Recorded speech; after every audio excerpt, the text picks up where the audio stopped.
belum belum nyatu antara jiwa dan raga. Ya, jiwa raganya belum begitu menyatu. Coba kita satukan dulu jiwa raganya.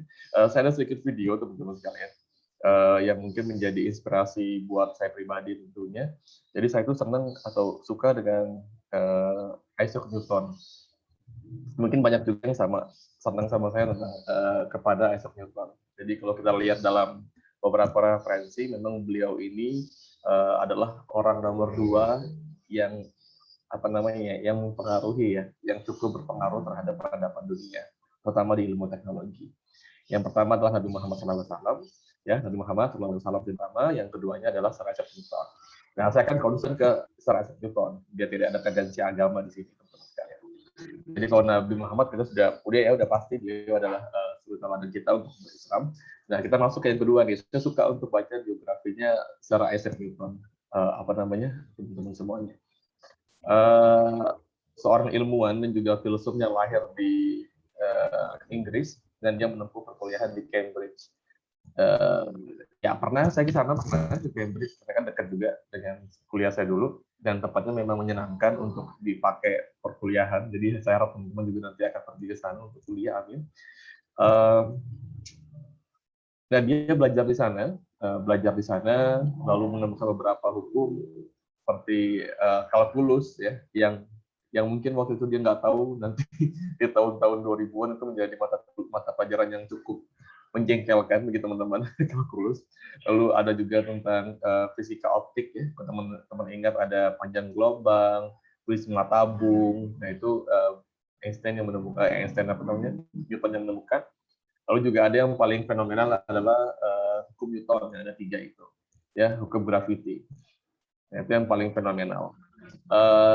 Pengakuan terhadap karya-karya beliau memang diakui sampai sekarang ya. Kalau teman-teman ingat, teman-teman yang menggunakan mobile phone dengan brand Apple, nah itu sudah pasti merepresentatifkan keilmuan yang dibuat oleh Sir Isaac Newton.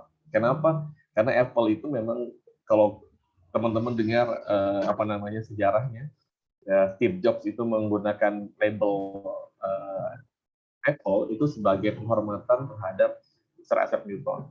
Kenapa? Ya tadi, karena Apple itulah yang membuat hukum gravity, ya, salah satu hukum yang cukup sebagai baseline atau fundamental hukum fisika itu dibuat gara-gara Apple.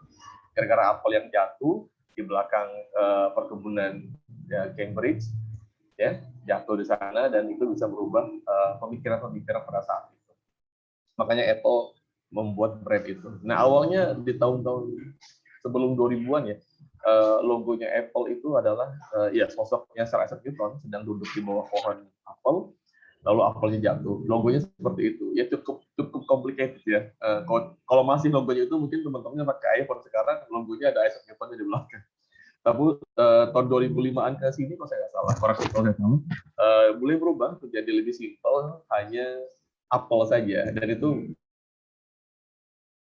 kan bahwa ya saya pengagum atau saya penikmat karya-karya dari Sir Isaac Newton.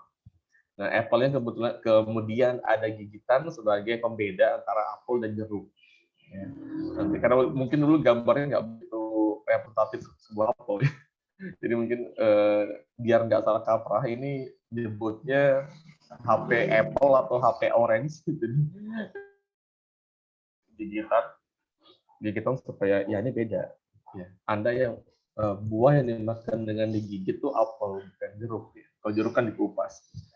Nah, itulah kira-kira sejarahnya sangat Newton. Nah, saya mau balik, itu kan sejarahnya yang ketika Newton udah berhasil, Pak. Nah, saya pengen tahu deh, Pak, Newton waktu lagi kuliah tuh kayak apa modelnya. Nah, saya kan coba ceritain ke teman-teman dan coba lihatkan video ke teman-teman bagaimana Newton, ya, seorang Sir Isaac Newton saat sedang kuliah dan saat berumur seperti teman-teman sekalian. Kan teman-teman umurnya sekarang 20-an ya, 20 minus, ada yang 18 tahun, ada yang 19 tahun. Nah, Newton di usia seperti seusia teman-teman, apa yang dia lakukan? Oke, saya izin untuk menampilkan sebuah video buat teman-teman.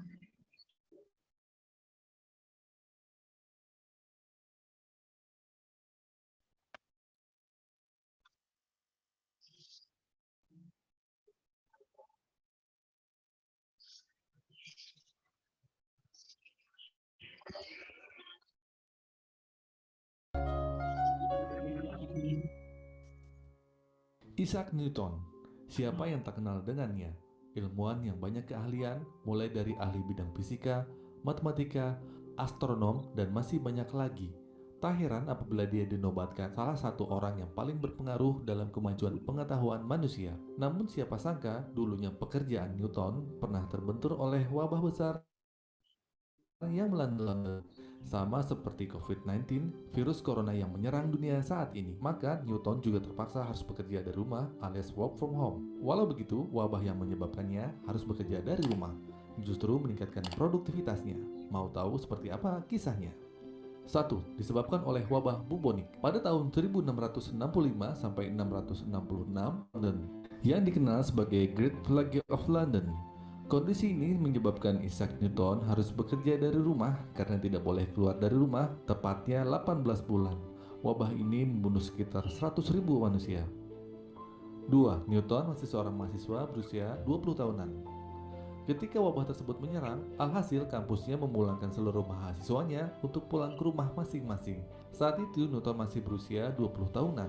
Akhirnya Newton pun pulang ke rumah yang berjarak sekitar 60 mil dari kampusnya di Cambridge.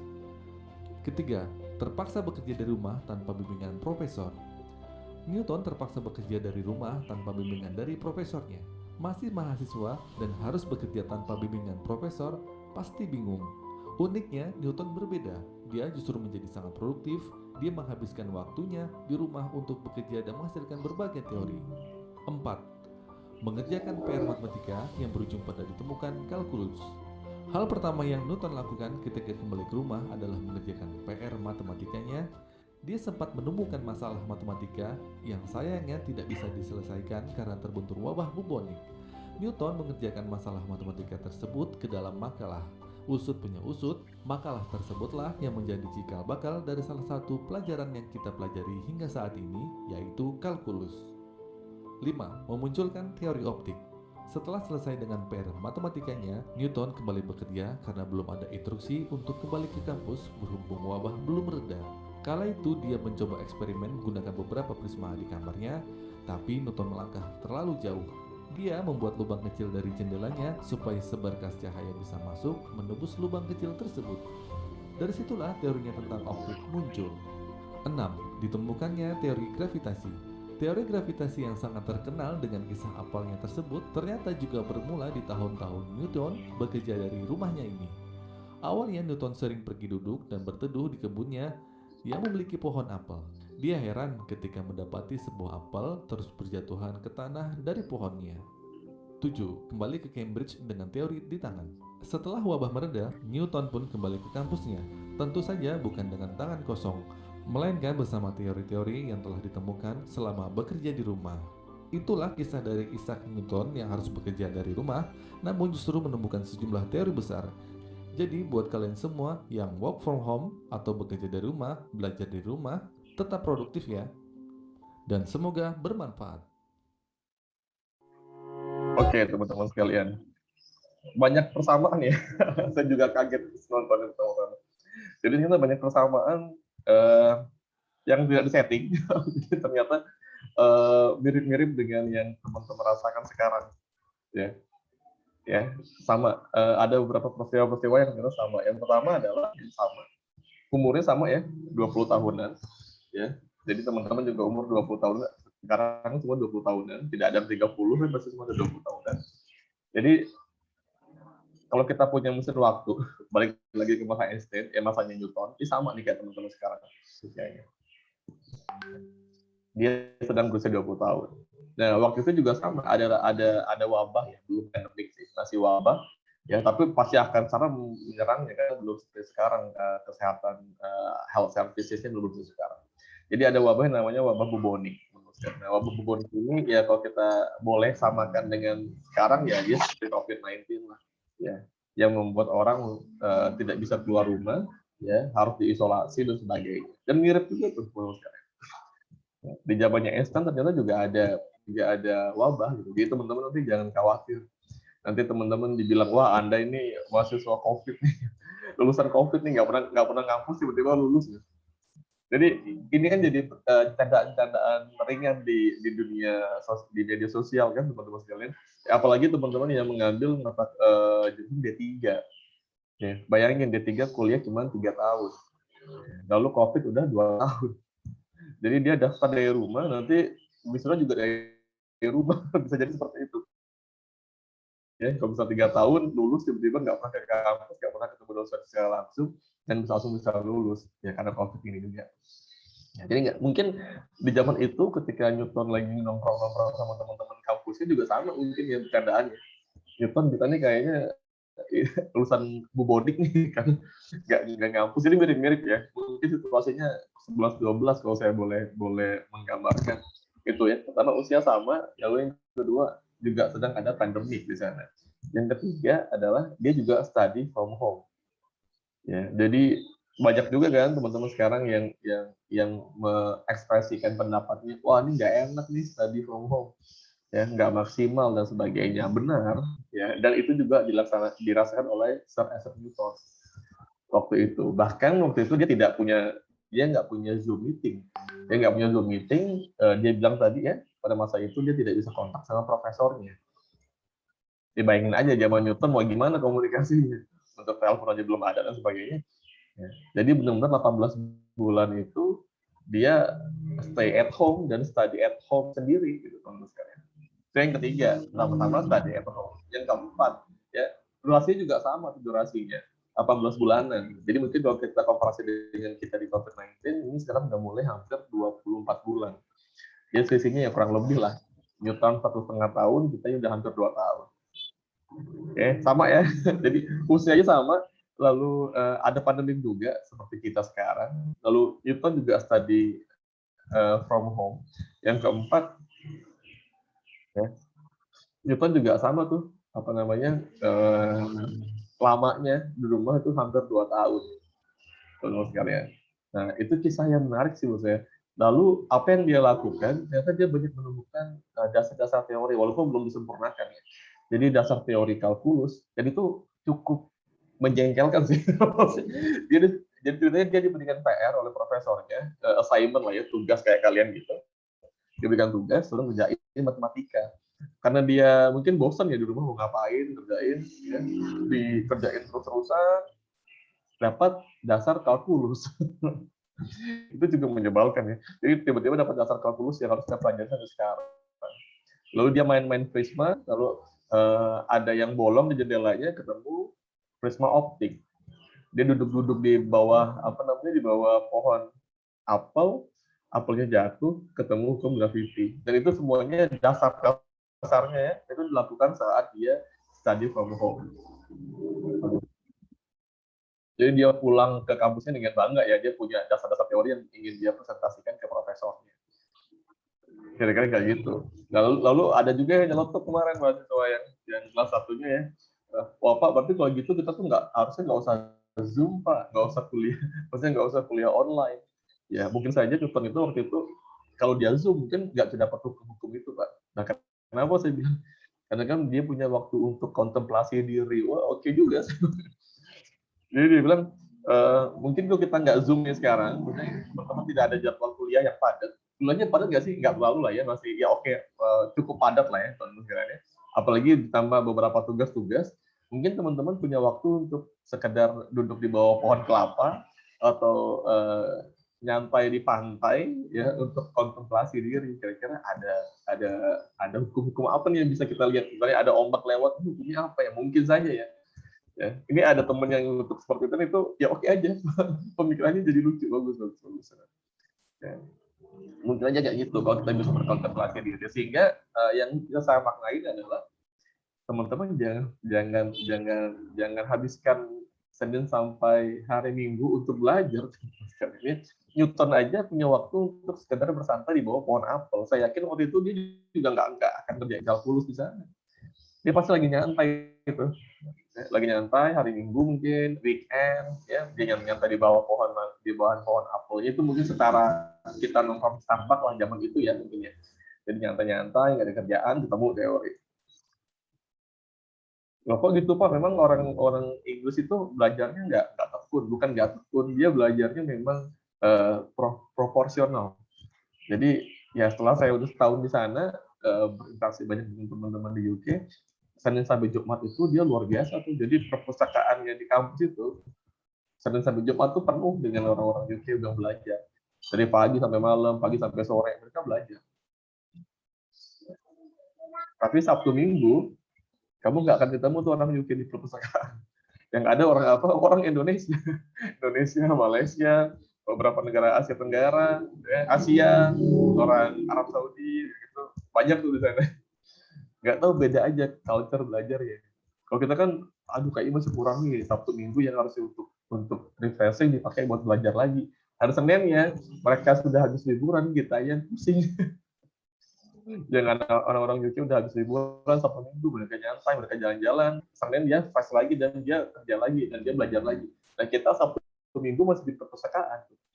Itu mungkin bedanya ya, dan itu bisa teman-teman terapkan sih. Dan saya juga udah mulai berubah itu, jadi kayak ya Minggu ya udah kita coba nggak usah ada pekerjaan, nggak usah ada kuliah dan sebagainya, bisa pasti sana. Kira-kira kayak gitu ya teman-teman. Itu apalagi ya poin yang diambil yang saya lihat adalah dia berani untuk break the limit. Jadi setiap pembelajaran ya, proses pembelajaran itu akan ada standarnya. Akan ada standarnya teman-teman sekalian, akan ada standarnya. Nah, kayak Newton tadi ya, standar dari profesornya adalah mengerjakan tugas matematika. Itu standar, tapi dia break the limit, dia menembus batas itu, menembus standarisasi itu untuk dapat menemukan dasar fundamental teori dari kalkulus. Makanya dia dicatat sejarah. Hampir seperti itu. Semua orang yang break the limit, dia akan dicatat oleh sejarah. Kan dalam Islam juga sama kan, kalau memperhatikan Allah itu kan yang wajib, kata Allah. Kamu jadi orang Islam ya, standarnya adalah kamu sholat 5 waktu. Ya itu wajibnya aja 5 waktu. Tapi kata Allah, kalau kamu mau lebih dekat sama aku, kalau kamu mau lebih dekat sama saya, mau saya kasih yang lebih, ya lakukan dong sunnahnya. Rawatibnya, sholat puasanya lakuin. Tapi kalau saya nggak mau gimana Allah? Ya nggak apa-apa, kamu yang rugi. Nah itu kan prinsip sunnah kayak gitu. Sunnah itu kalau kita nggak ngelakuin ya kita rugi gitu aja. Dan Allah nggak ada kerugian sama sekali. Artinya Allah juga udah ngajarin tuh.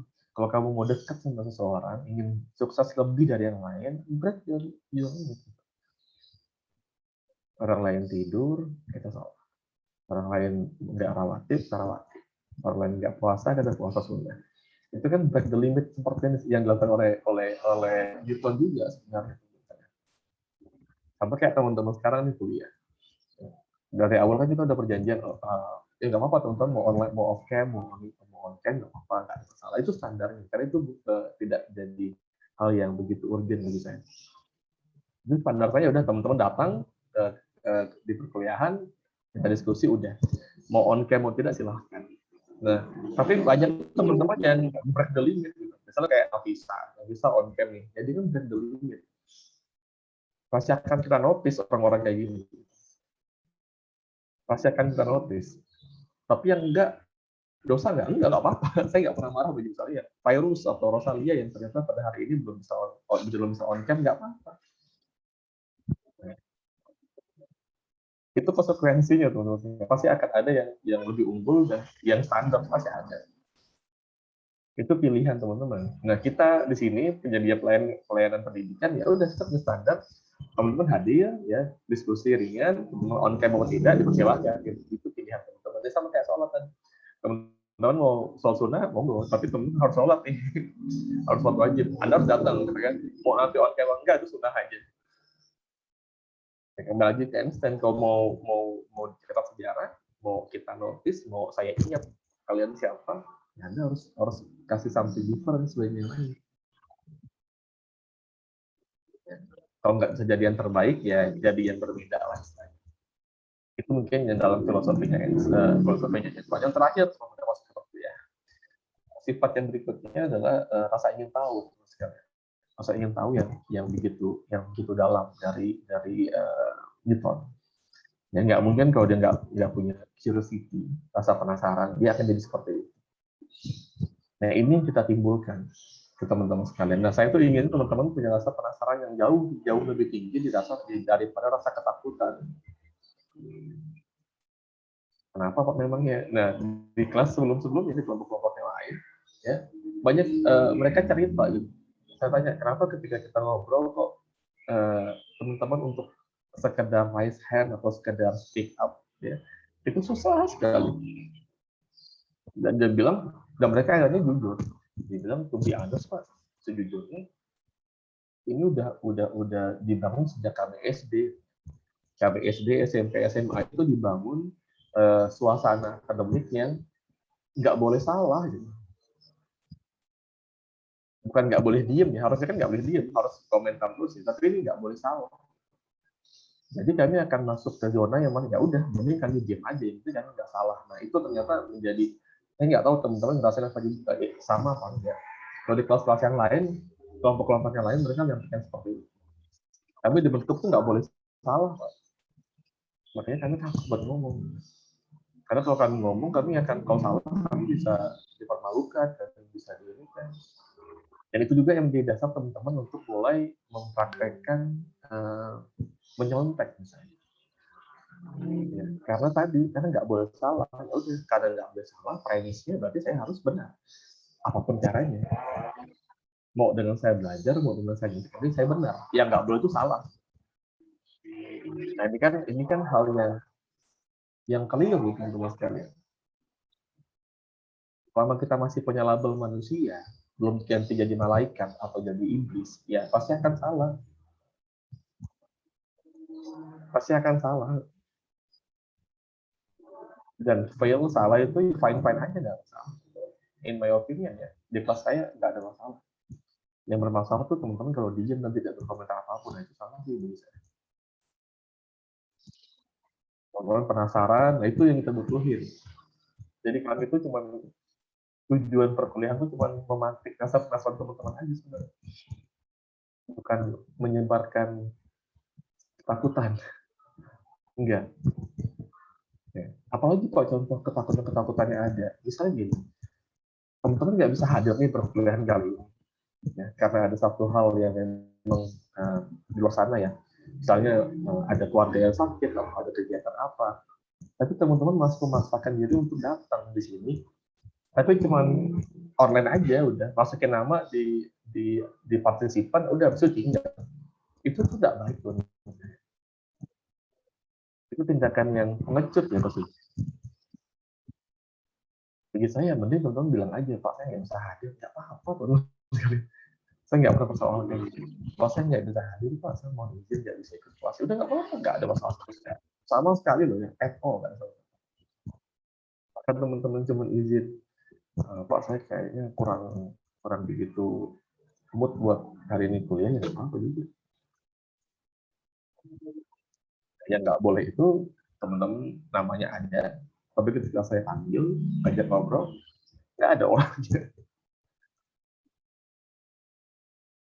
Ya, itu nggak boleh teman-teman. Jadi kita kita ini ya kita samain persepsinya ya tentang itu. Ya, jadi jangan takut untuk ngobrol sama saya untuk bilang Pak saya nggak bisa hadir Pak saya mau izin Pak saya nggak bisa ikut ini Pak saya mau izin. Itu sangat diperbolehkan. Jadi jangan cheating, jangan curang. Ya gitu ya teman-teman. Yang ini karena beberapa kelompok juga ada yang saya panggil kok nggak ada orang gitu, kemana ada orang. Padahal saya kan udah bilang dari awal kalau misalnya emang nggak bisa hadir, bilang aja, nggak ada masalah. Tapi bilang, gentle bilang sekalian. Teman-teman nanti dunia kerja sebagai fisioterapis juga gitu. Nggak boleh cuma titip absen aja ke fingerprint, ke apa namanya, fingerprint ke ini ke rumah sakit misalnya, habis itu pulang, nanti udah sore datang lagi, itu nggak boleh. Ya, ya yang penting kan nggak salah Pak, yang penting saya masuk. Ya, nah itu. Kalau konsepnya penting nggak salah ya jadi kayak gitu. Ya, teman-temannya saya mau izin kan teman-teman, itu harus diubah sekalian. Konsep itu berani, gentle. Kalau kata Newton itu ada aksi, ada reaksi. Ketika kamu nggak bisa datang, aksinya ya reaksinya ya kamu harus terima. nggak boleh lari dari kenyataan, nggak boleh pura-pura ya aku cari aman yang penting aku datang, nggak boleh. Ya, jadi jam 8 saatnya kita untuk masuk di perkuliahan. Ada yang mau tambahin terkait dengan tadi Isaac Newton? Ada yang juga suka sama Newton seperti saya ngomongnya? Ada yang suka juga? Nah, kalau saya tanya seperti ini, kan ada dua jawaban. Ada jawaban, enggak Pak, saya enggak terlalu suka. Kalau saya sukanya Einstein. Atau ada juga jawaban yang, iya Pak, saya juga suka sama beliau. Bisa kan? Tapi kenapa teman-teman memilih pilihan ketiga, yaitu diam? Teman-teman punya dua pilihan itu. Dan itu sebenarnya cukup perut teman-teman sekalian buat pengajar ya. Diajak ngobrol tapi dia tuh bayangin nggak sih, kita lagi asik-asik nih, teman-teman nggak ada yang ngomong, itu rude loh, itu cukup kasar loh bagi kita. Itu jauh lebih kasar dibandingkan teman-teman jawab salah. Jauh lebih kasar. Jauh lebih kasar. Ya, ya. Jadi saya tanya lagi nih teman-teman. Teman-teman ada yang juga mengidolakan seorang Sir Isaac Newton di sini? Saya enggak, Pak. Cukup tahu aja. Terlalu suka, Pak. Pak. Enggak, Pak. Ya, oke, bagus lah, lumayan udah ada yang ngomong. Tapi lebih bagus lagi teman-teman ngomongnya secara sistematik ya. Bapak saya Arum, kalau saya jangan rebutan nih, nanti Adinda ngomong, ya mana ngomong tadi ya juga lihat. Ya, saya tanya lagi sekarang, apakah ada yang juga mengidolakan seorang Sir Isaac Newton seperti saya juga? Ada lagi?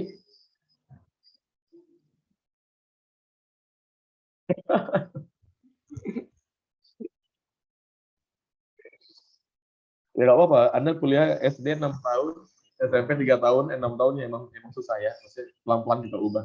Ya, saya lagi nih, teman-teman, apakah ada yang juga mengidolakan Sir Isaac Newton seperti saya juga? Ini pertanyaannya nggak susah loh ini, cuma intermezzo doang. Saya nggak nanya PMK nomor berapa yang menjelaskan tentang Newton, enggak gitu ya. Apa? Ada juga yang suka atau ada yang nggak suka. Saya punya tokoh lain Pak yang saya jadi inspirasi, siapa kira-kira? Gimana jawab, Pak? Saya Arum. Terus? Iya, selamat pagi Arum. Benar. Dulu saya cuma tahu aja, Pak. Nggak terlalu begitu suka karena apa ya, Pak? Menurut saya sendiri tuh jadi orang pinter, terlalu pinter kayak Newton tuh kayak susah gitu loh, Pak. Jadi orang pintar susah. Ya, nggak apa-apa. It's your opinion, fine. Terus? Jadi kamu inspirasinya apa? Itu aja Bunda. Iya, masih. Bisa kok. Bisa juga. Bentar ya. Bunda juga bisa. Bentar ya, masih Dede. Itu Bunda juga bisa sama. Benar, bisa. Oke, biasa kok di rumah ya, teman-teman. Jadi, iya, nggak apa-apa itu jangan opinion dan kita respectful banget. Maksudnya, saya nggak suka itu Pak, karena mungkin jelimet banget ya, belajar kalkulus kan males banget tuh, nggak masalah. Lalu kamu apa nih? Inspirasinya siapa? Ibu saya sendiri, Pak. Iya, itu Pak, itu nomor satu sih. Selain ibu, selain keluarga ya. Ini kan orang di luar lingkar keluarga gitu aja. Ada, Pak. BTS bukan? Atau bukan, Agnes Mo. Siapa? Agnes Monica. Oh, Monica, fine. Iya, bagus. Kenapa inspirasi sama dia?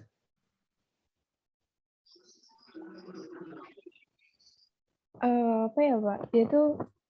Dia tuh sering dihujat mungkin dari gayanya atau mungkin dari kehidupannya begitu yang mungkin agak bebas di luar negeri karena dulunya tuh beliau artis pertama, ya nggak tahu ya Pak pertama atau nggak tahu, tapi yang jelas dia tuh bisa benar-benar sukses di luar negeri gitu loh Pak. One off ya, maksudnya walaupun dia nggak pertama mungkin, tapi dia yang cukup populer ya, bisa go ya. Oke, fine. Itu bisa dijadikan ini ya, dijadikan poin juga, itu nggak masalah. Siapapun yang teman-teman inspirasi kan nggak ada masalah. Kalau Agnes Monica ya boleh aja. Ambil poin positifnya, gimana dia bisa memfiltrasi komentar buruk dari orang-orang jadi hal yang positif kan maksudnya kayak gitu. Oke, Arum. Yang lain coba saya pengen dengar ya. Teman-teman punya inspirasi siapa sih?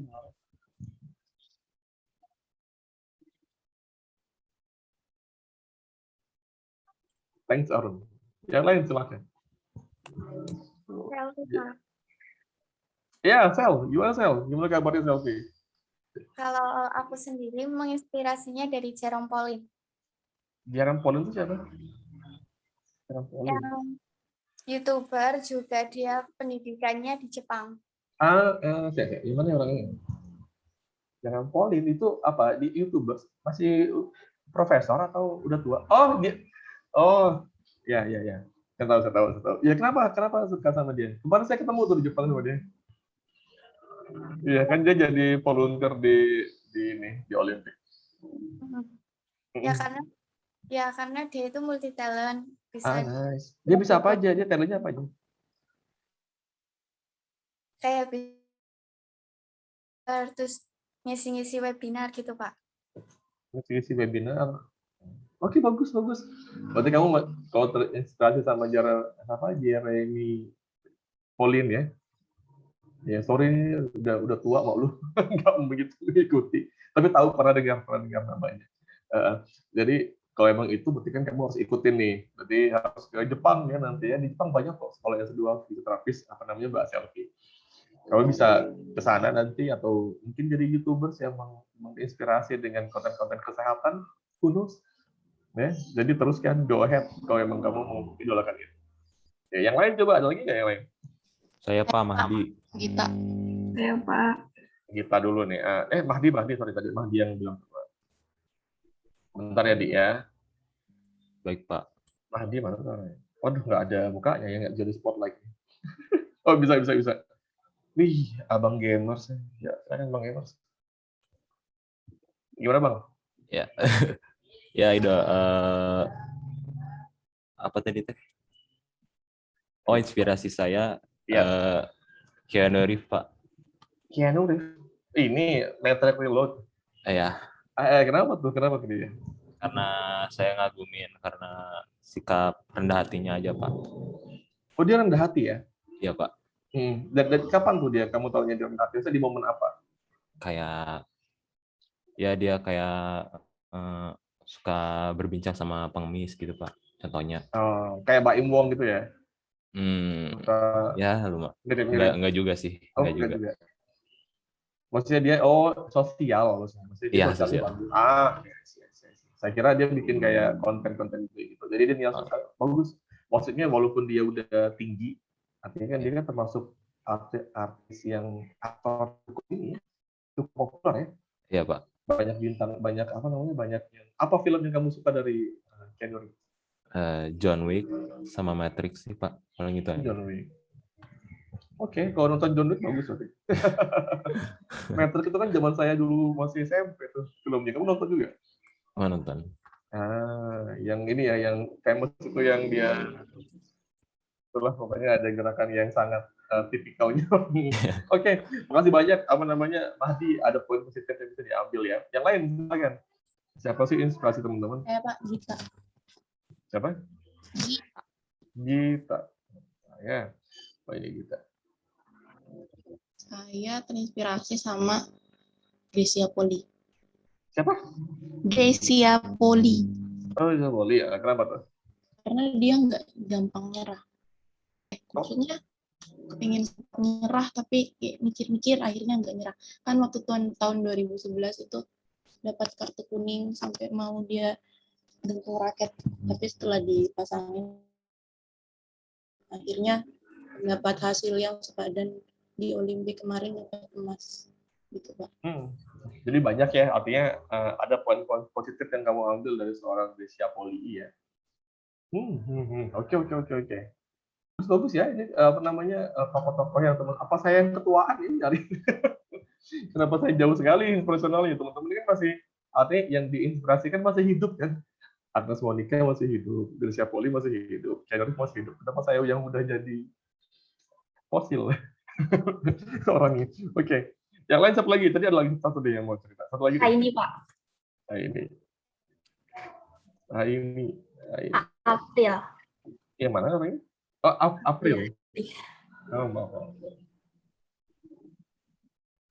Nah, ini dia orangnya. Silakan April. Jadi inspirasi saya itu salah satu artis Korea. Namanya itu Mark Lee dari NCT. Jadi Wow, saya kenal sekali itu. Siapa? Mark Lee. ya Mark Lee. Siapa dia? Oke, yuk terusin.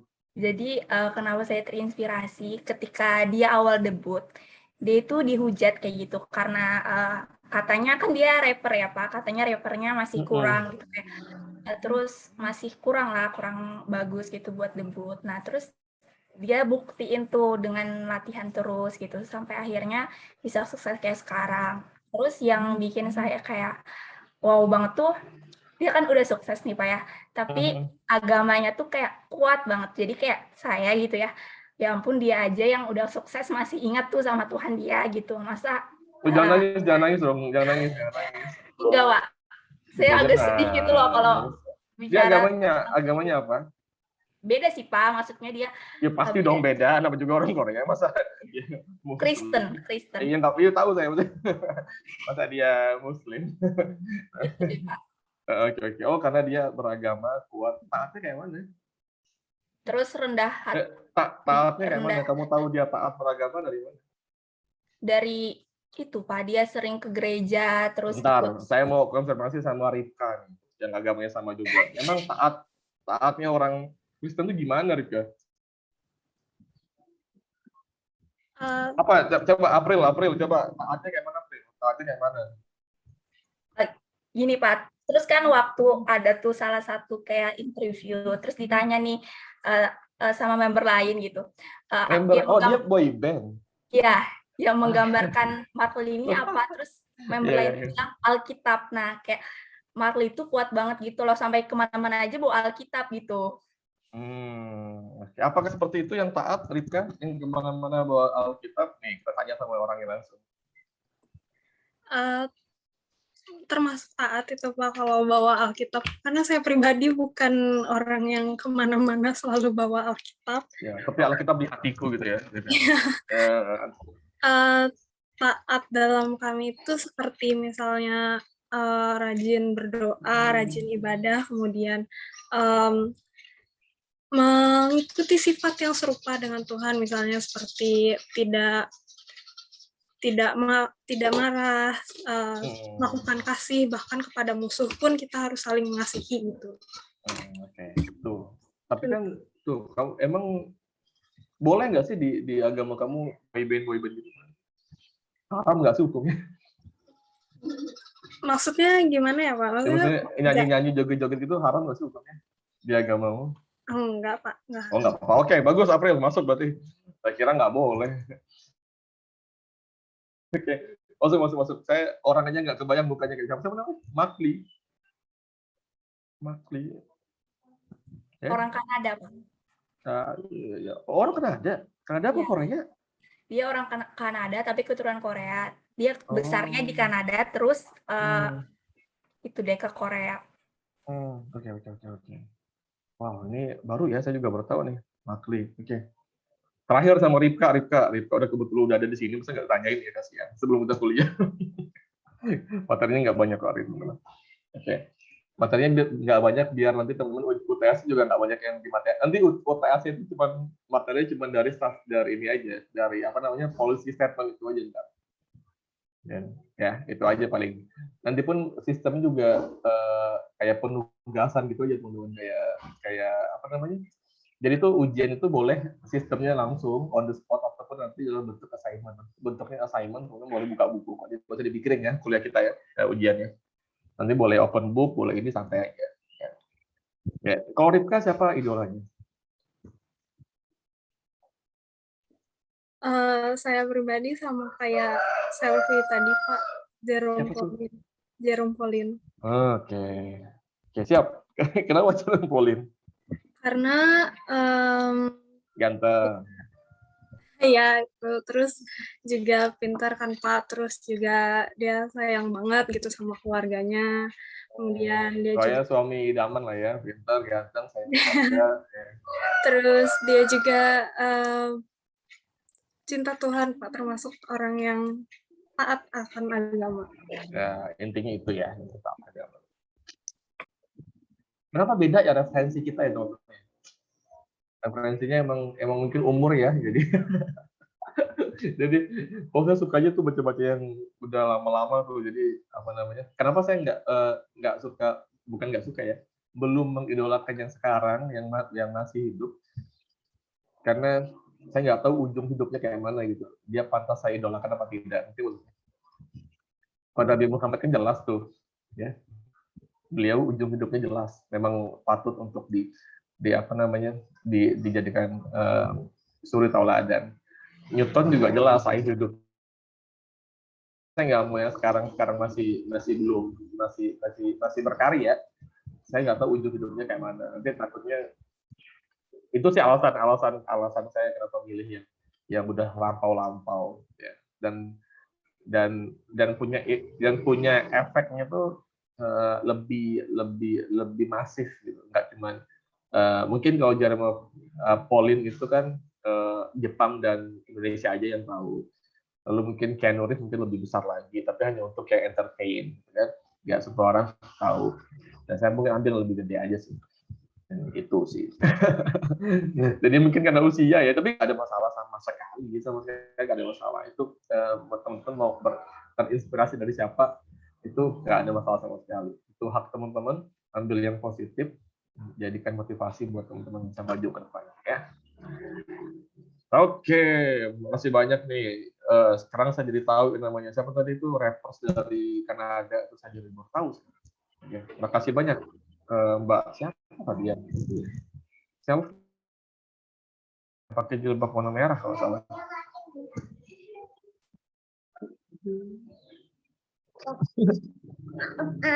Bisa, ayo masih Oke, yuk kita masuk. Ada lagi nggak yang masih Pak? Saya masih ada nih Pak. Yang saya inspirasikan nggak ada ya? Udah ya? Ada ya? Nah sekarang Mas Wahyu. Nah siap ya Mas Wahyu ya. Nah teman-teman ada nggak yang mau mempresentasikan yang udah dibuatnya? Ya kita nggak usah tunjuk aja, saya ini udah gede semua nih. Siapa yang mau? Pak saya mau dong Pak presentasi Pak. Coba pengen jelasin apa yang saya tuliskan. Silakan. Nanti biar Mas Wahyu yang bantu untuk share screen.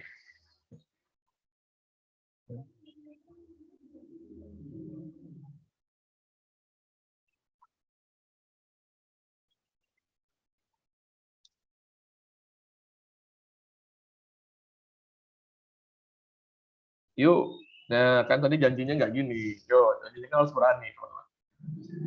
Ya. Apa yang harus teman-teman takutin? Ini ngobrol kan kita presentasi. Ya udah presentasi aja nggak apa-apa. Ini momen teman-teman untuk jadi someone different di kelas ini. Pasti dilihat di sama yang lain. Wah ini berani ngomong. Ayo udah siapa yang berani? Mau udah ngerjain dan bagus-bagus kelasnya. Yuk, siapa yang berani dong? Ayo jangan cuma dipelototin doang kameranya ya. Yuk, tangannya, ayo satu. Oke teman-teman, siapa yang mau presentasi?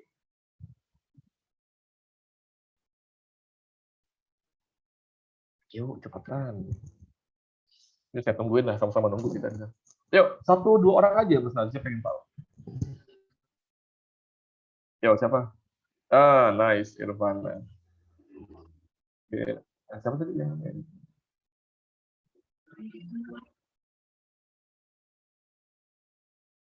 Halo, Irviana, selamat pagi. Selamat pagi, Pak. Halo. Sudah terdengar suara saya? Sudah terdengar. Berapa lama kamu sampai harus raise hand? Apa yang dipikirkan? Pikir-pikir dulu. Apa yang dipikirkan? Saya mau tanya, kenapa kamu raise hand itu maju mundur? Kenapa nggak langsung saya mau maju nih? Kenapa harus apa yang kamu pikirkan? Apa yang dipertimbangkan? takutnya yang disampaikan kurang sesuai gitu, Tuh Pak. kan takut lagi kan. Jadi intinya teman-teman, kalau itu dipelihara, emang itu udah dari SD ya. Saya juga sama sih. Saya juga takut. Di salah satu takut. Males lah istilahnya. Dan kalau itu dipelihara, nggak akan maju-maju. Nggak akan maju-maju. Ya. Misalnya nih kita mau ada pemilihan siapa yang mau kerja di sebuah rumah sakit besar. Siapa yang mau presentasi? Nggak ada yang ngomong ya diambil sama yang lain. Teman-teman cuma bisa ngomong gini ntar. Tuh kan benar kan yang saya bilang sama kayak punya aku. Oh kan sama aja kayak, oh bagusan punya aku. Itu nggak guna. Nggak ada gunanya komentarin. Tuh kan benar kan. Tuh kan benar. Nggak ada gunanya. Ya. Apresiasi besar untuk Irviana yang akhirnya bisa memantapkan hati untuk raise hand. Saya tahu itu tidak mudah, tapi that's good. Silakan, Wahyu dibukain penyanyi Irviana. Atau mau lang? Ya, bisa nggak Wahyu? Bisa dong ya? Bisa, Pak.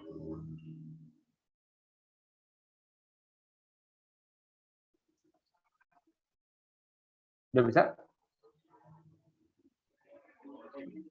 Masih saya coba, Pak. Siap.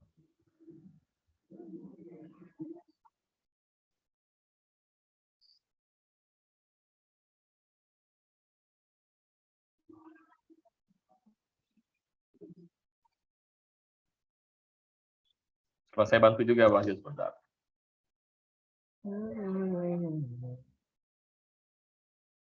Wahyu.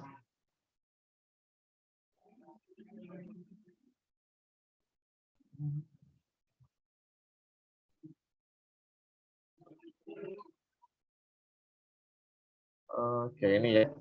Saya bantuin dikit.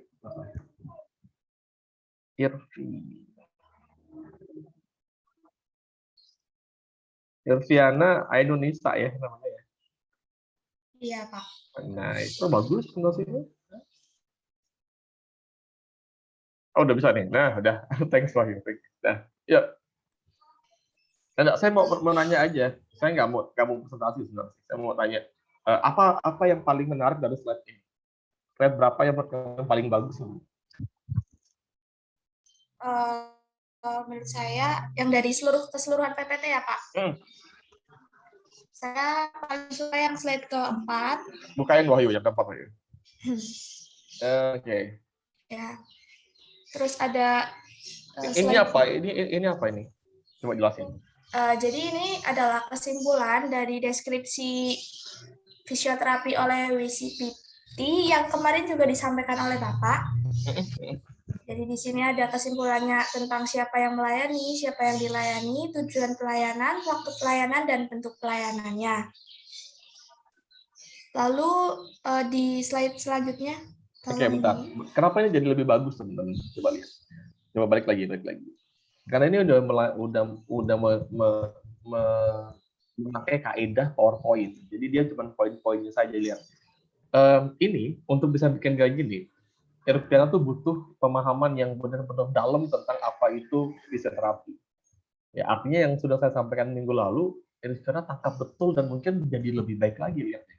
Ya, dia bisa lihat bahwa pengertian dari fisioterapi itu ternyata dibagi beberapa item. Ya, ada siapa yang melayani, siapa yang dilayani, tujuan pelayanan, waktu pelayanan, dan juga bentuk. Ini kan luar biasa nih. Ya. Kalau orang nggak paham, nggak akan mungkin bisa bikin kayak gini. Dan saya yakin Irviana juga pasti akan lebih mudah nyantol di kepala. Ya. Kalau ditanya nih, Irvi, apa itu fisioterapi? Ya, saya akan jelaskan dari beberapa item. Pertama, siapa yang melayani. Yang kedua, siapa yang dilayani. Yang ketiga, apa tujuannya. Yang keempat, waktu pelayanan. Yang kelima, bentuk pelayanannya. Itu udah presentasi yang luar biasa, Irviana. Jadi ini saya apresiasi betul ya, bentuk presentasinya, yang bentuk poin-poin seperti ini. Coba, yang lain ada lagi nggak yang bagus? Menurut kamu? Slide berapa? Yang slide kelima, Pak. Slide kelima. Coba. Oke, ini apa? Nah, ini apa? Coba jelasin. Jadi dari situ kan di PDF yang Bapak sudah bagi, itu kan menjadi banyak banget ya Pak.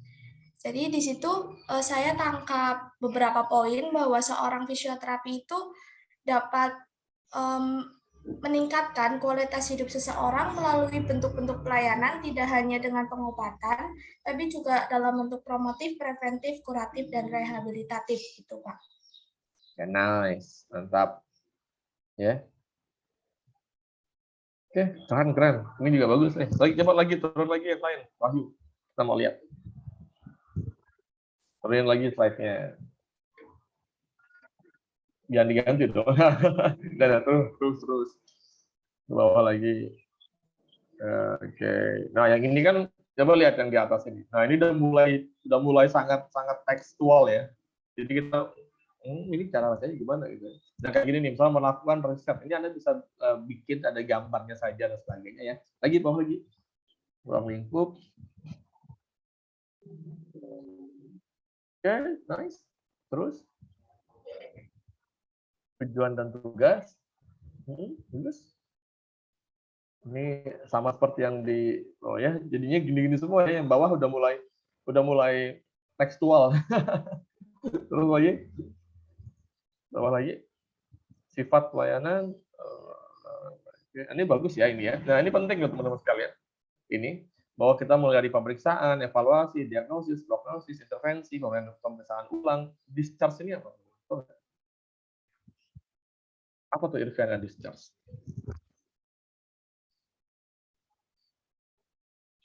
Apa, Vin? Discharge itu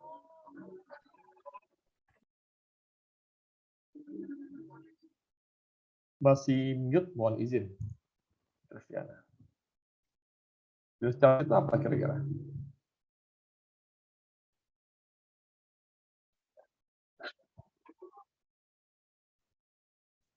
Apa, Vin?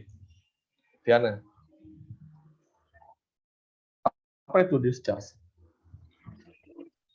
Discharge itu menurut saya setelah pemeriksaan ulang itu apakah masih ada atau tidak gitu, masih ada kesalahan atau ya seperti itu Pak. Oke. Nah, ini yang saya sebut Pengecekan kembali. Ya. Oke. Terima kasih banyak Irviana. Jadi ini yang saya bilang curiosity, rasa penasaran. Ya. Jadi kalau kita ada kalimat yang baru ini kan discharge kalimatnya agak apa ya? Anda bisa cari di googling. Sekarang bisa di googling. Kalau nggak paham di googling, teman-teman bisa masukkan dalam list untuk ditanyakan ke dosen masing-masing. Nah, caranya kayak gitu tuh background. Discharge itu adalah sebuah kondisi atau situasi yang mana kita memutuskan bahwa pasien itu udah berhenti treatmentnya. Misalnya nih, kita punya pasien stroke. Nah, kapan kita, atau nggak usah stroke deh, misalnya patah tulang, ya, pasien dengan fracture, kira-kira kapan discharge-nya? Maksudnya itu kapan dia udah nggak perlu datang lagi ke layanan fisioterapi, itu namanya discharge. Oh, dia udah 10 bulan nih, kita lihat tulangnya juga udah menyatu dengan baik, secara fungsi juga udah bagus, kalau dari saya bakal udah bisa discharge, artinya udah nggak usah datang lagi. Kenapa penting discharge itu terus sekalian? Ini penting untuk insurance, ya. Untuk asuransi. Jadi asuransi itu pasti akan mendata seberapa lama dia untuk discharge supaya bisa diberhentikan sokongan dananya. Ya. Misalnya Irviana misalnya fraktur di bagian tangan, kapan nih dia udah harus di-discharge dari pelayanan kesehatan? Nah, itu kita yang tentukan. Dengan cara apa? Mengetahui healing proses dari tulang. Misalnya healing proses dari tulang itu sekian lama waktunya. Ya, kalau dalam 10 bulan dia udah bagus, 12 bulan dia udah bisa fungsional. Nah, kita yang nentuin. Jadi bilang sama asuransi BPJS, untuk kasus ini discharge-nya itu 12 bulan. Jadi setelah 12 bulan, ini insuransinya putus. Nah, itu pentingnya discharge. Ya, pertama pemeriksaan, ya udah pasti dong. History taking, nanti deh, ini kapan-kapan kita ngomongin lagi di waktu yang berbeda.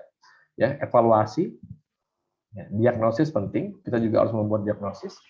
Prognosis, kira-kira berapa lama dia di fase A, fase B, fase C.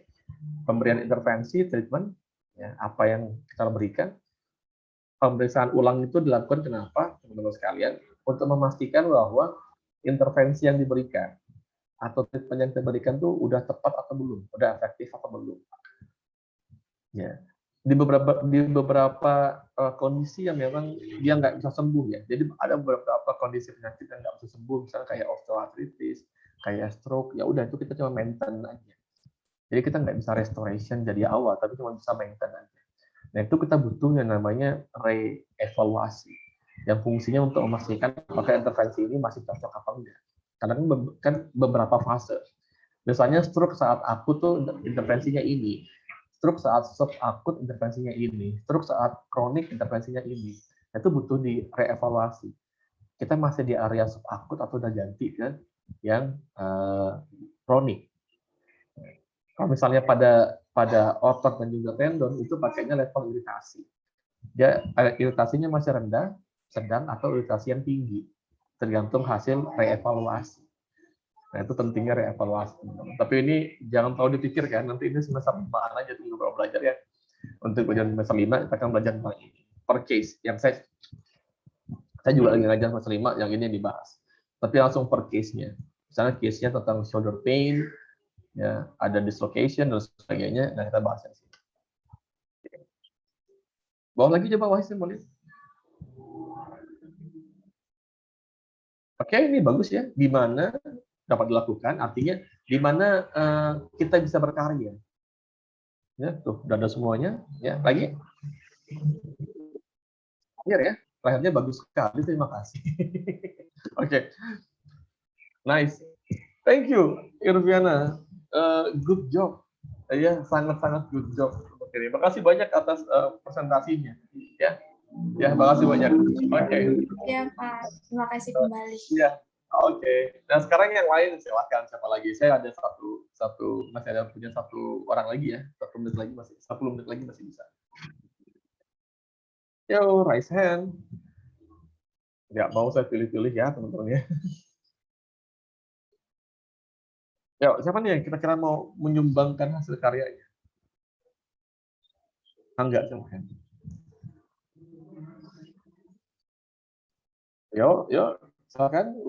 Kayak udah mau keluar kata-katanya.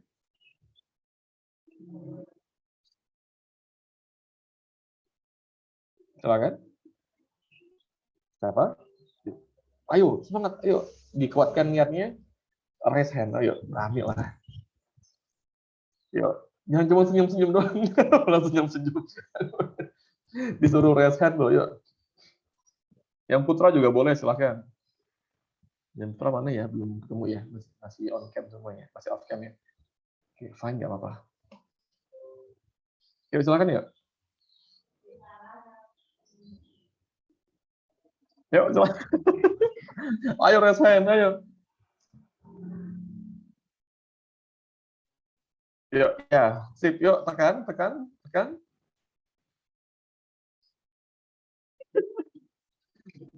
Ayo, kita tungguin pokoknya, kita tungguin yuk. Wahyu, kita tungguin aja sampai ada yang raise hand ya.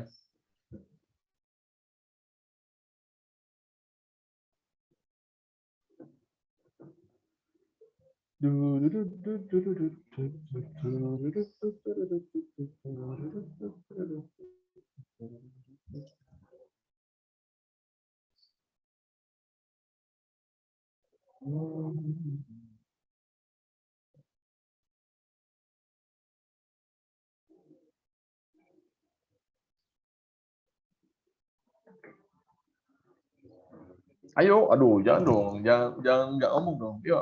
Yuk, Sri Khotijah tuh kayak udah mau ngomong, udah tinggal nih. Virus juga sama tadi udah gumam-gumam terus, tapi nggak neken-neken aja itu kan. Jangan komen-komen di grup ya kalian ya. Ayo siapa nih? Biasanya gitu tuh. Tempat aduh. Ayo siapa yang mau ngomong? Irviana, kasih semangat Irviana. Ayo teman-teman. Ayo. Kasih semangat Vi. Ayo Vi, unmute Vi. Ya, kasih semangat. Ayo. Gimana Pak? Kasih semangat teman-temannya biar ngomong. Kasih semangatnya gimana? Bebas Pak. Ya tetap lah. Gimana? Ayo semangat. Gitu. Ulang. Siapa yang semangat itu? Yuk. Semangat teman-teman. Ayo presentasi yuk. Bisa yuk. Yo, siapa yo? Gimana caranya untuk presentasi Rifana? Apa langkah-langkahnya? Tinggal raise hand aja kan ya? Ya, raise hand dulu, naik dulu aja nggak apa-apa. Ayo, bisa. Yo. Rifana tadi juga disambut dengan baik kan? Karena kamu nggak diapa-apain kan? Ya nggak? Masih tetap utuh kan? Tidak lepas. Ada bagian tubuh yang lepas. Ayo, silakan kamu. Ayolah, ayo.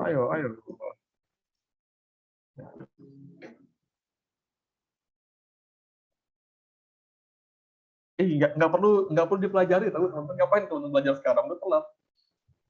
Masih buka aja. Saya cuma mau ngobrol doang sebenarnya. Saya nggak nanya macam-macam sama si Riana. Saya cuma pengen ngobrol doang serius nih. Wah, masya Allah, ini ada nih Hanabila. Thank you Hanabila. Kamu lagi di mana Hanabila? Gelap gurita. Halo Hanabila, sehat? Halo, Pak. Galak kali Hanabila. Emang gini, Pak. Senyum dong. Ya. Halo Hanabila, selamat pagi. Selamat pagi, Pak. Lagi di mana Hanabila? Lagi di rumah, Pak. Rumah mana? Apa? Rumahnya mana? Tuban, Jawa Timur, Pak. Tuban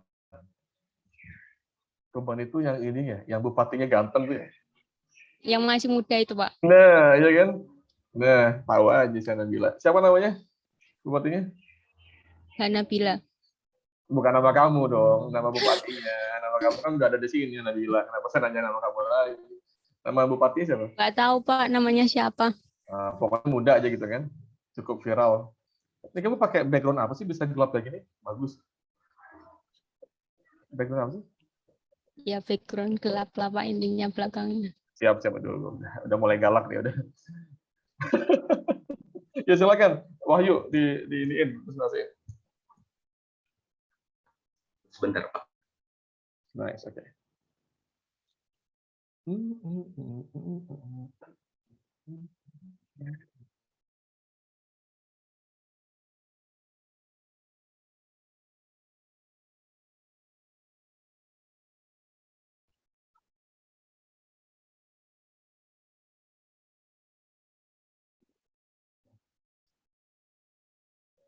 Thank you, Wahyu Andriwan.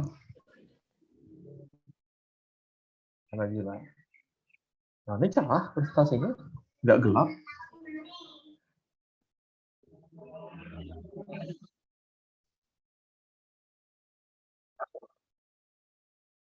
Karena bilang kamu anak tunggal ya, bilang ya?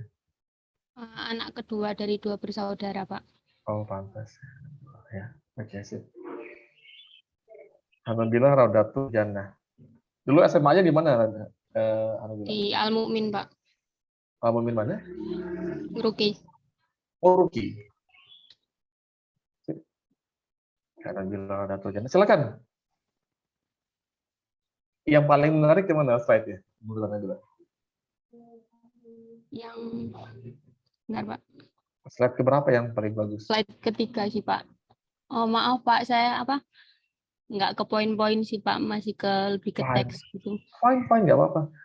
Atau gini deh, saya ganti pertanyaannya. Yang menyulitkan apa dalam pembuatan PowerPoint ini, Anda bilang? Soalnya kan kemarin kayak saya tuh ngerjainnya malam-malam kan, Pak, jadi kayak butuh fokus yang cerita nih. Belum ngerjainnya malam-malam lalu? Terus kayak butuh fokus yang buat memahaminya tuh ekstra banget gitu kan, Pak. Lah, tapi emang kurang memahaminnya sih.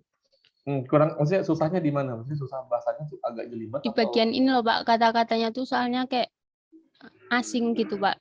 Jadi kayak susah aja nyernanya. Tapi kan kamu kan bisa bahasa Inggris dong pastinya dari Ruki. Bahasa Inggrisnya pasti bagus dong. Ya nggak juga sih, Pak. Kenapa saya tadi kaget kamu dari Ruki? Teman saya dulu teman saya satu kamar di satu rumah di UK itu dari Ruki juga. Sekarang ngambil S3 di UK, ngambil Islamic Finance. Dan bahasa Inggrisnya bagus banget. Makanya saya tadi kaget loh. Oke, ya. Bahasa Inggrisnya bagus. Oke.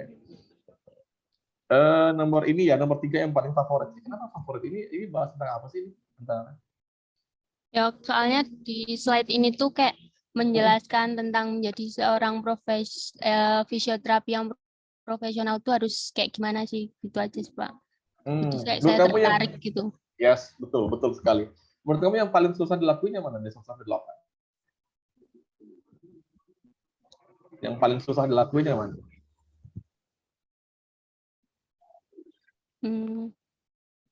Membuat rekomendasi untuk manajemen diri sih Pak.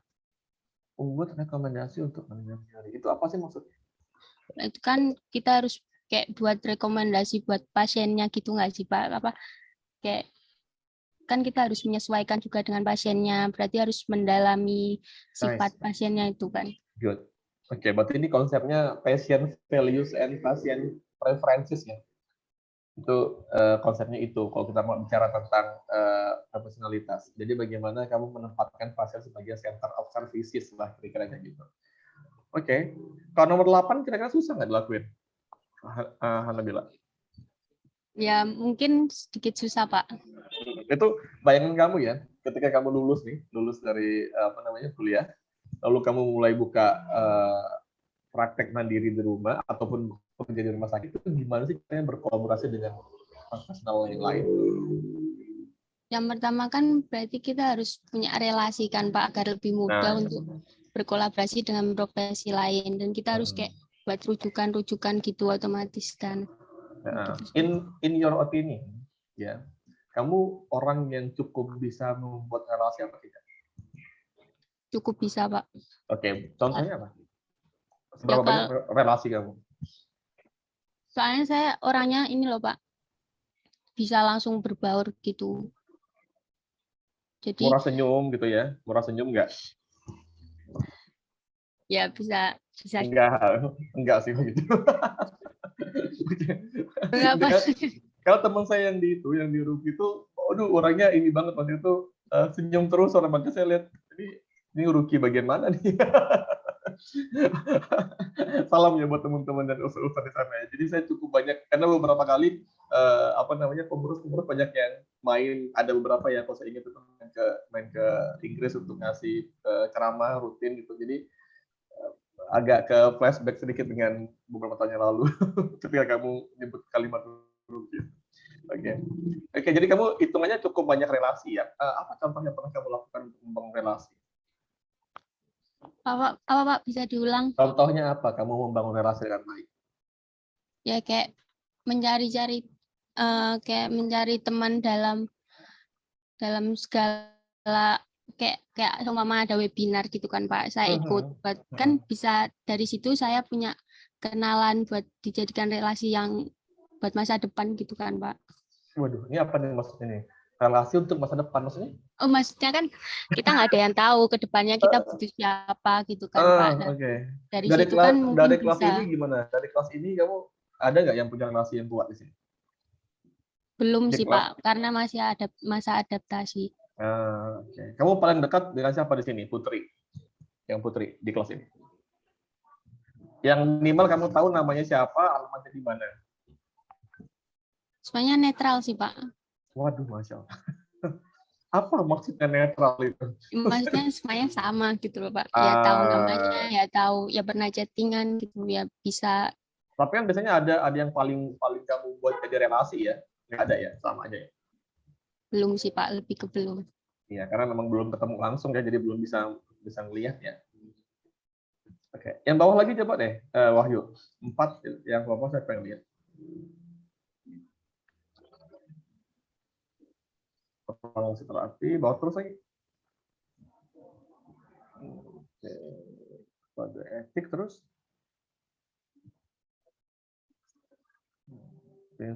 Oke, terus. Oke, hampir sama ya dengan yang tadi ya, masih banyak tekstual, nggak apa-apa teman-teman sekalian. Itu proses pembelajaran lama-lama nanti juga makin bagus presentasinya, makin lama makin bagus. Nah, yang saya cuma mau tanya teman-teman, ada nggak di sini ataupun Hanabila ya, Hanabila ada nggak rasa penasaran? Ini kan yang diterbitkan oleh WCPT, yang mana itu organisasi fisioterapi level dunia.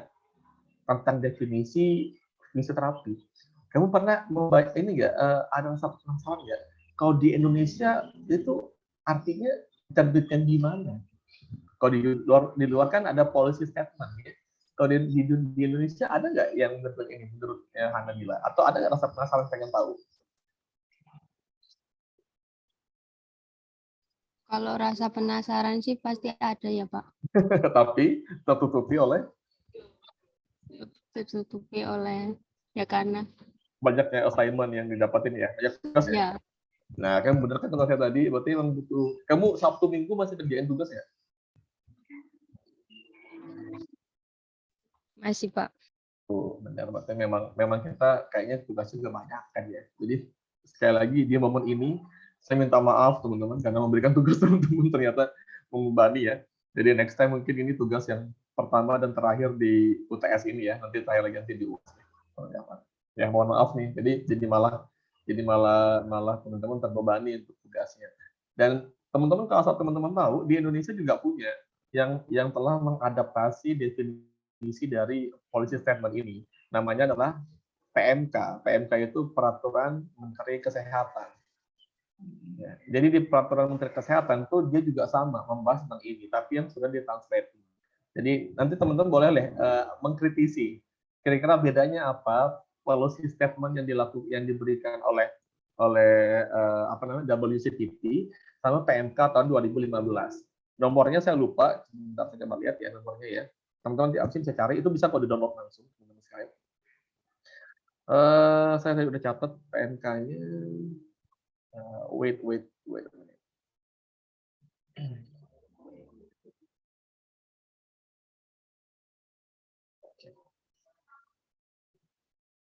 Ya, PMK nomor 65 tahun 2015. Nah, tolong dicatat ya. PMK nomor 65 tahun 2015. Nah, itu membahas tentang apa itu fisioterapi. Nah, berikutnya yang harus teman-teman pelajari, nggak perlu dibuat tugas, nanti artinya lahan diskusi kita minggu depan adalah bagaimana teman-teman mengkomparasi antara policy statement yang diberikan oleh WCPT yang dikeluarkan tahun 2019 dengan PMK yang ada di tempat kita yang telah diterbitkan di tahun 2015. Ada tidak gap antara keduanya? Oke? Cukup menarik ya tugasnya. Bukan tugas ya, artinya bahan ajar yang harus teman-teman pelajari.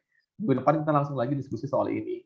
Ngobrol-ngobrol tentang ada nggak sih perbedaan antara policy statement yang diterbitkan oleh WCPT dan juga Peraturan Menteri Kesehatan tahun 2015 nomor 65 yang menjelaskan tentang definitif fisioterapis, ruang lingkupnya, kode etiknya, dan lain sebagainya. Oke?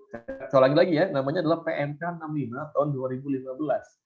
Silahkan teman-teman download, pastikan teman-teman punya downloadannya sebelum nanti perkuliahan atau malamnya sebelum perkuliahan minggu depan, mohon untuk dipelajari terlebih dahulu karena kita besok langsung diskusi ringan terkait hal itu. Begitu teman-teman sekalian? Ya, udah pukul 8.45, artinya saya over 5 menit, mohon maaf kelebihan. Terima kasih banyak semuanya yang sudah hadir. Ya, Hanabila, lalu Irviana yang sudah mau berkenan untuk bergabung di Spotlight, menyampaikan gagasan-gagasannya, presentasinya dari tugas yang saya berikan. Tugas yang lain sudah saya terima, akan saya nilai satu persatu teman-teman sekalian. Spotnya bagus-bagus. Kalaupun tidak bagus itu memang saya butuh evaluasi. Ya, jadi teman-teman perlu tahu ketika kami atau saya pribadi memberikan tugas itu sejatinya tidak untuk mengevaluasi teman-teman sejatinya, tapi untuk mengevaluasi sistem pembelajaran yang kita berikan. Bagus apa tidak kira-kira. Ya, begitu ya teman-teman ya. Terima kasih banyak semuanya yang telah hadir, baik yang on cam maupun yang off cam. Semoga selalu sehat. Sampai jumpa di minggu depan ya. See you next week. Kita tutup dengan bacaan hamdalah bersama-sama. Alhamdulillah. Rabbil alamin. Wassalamualaikum warahmatullahi wabarakatuh. Selamat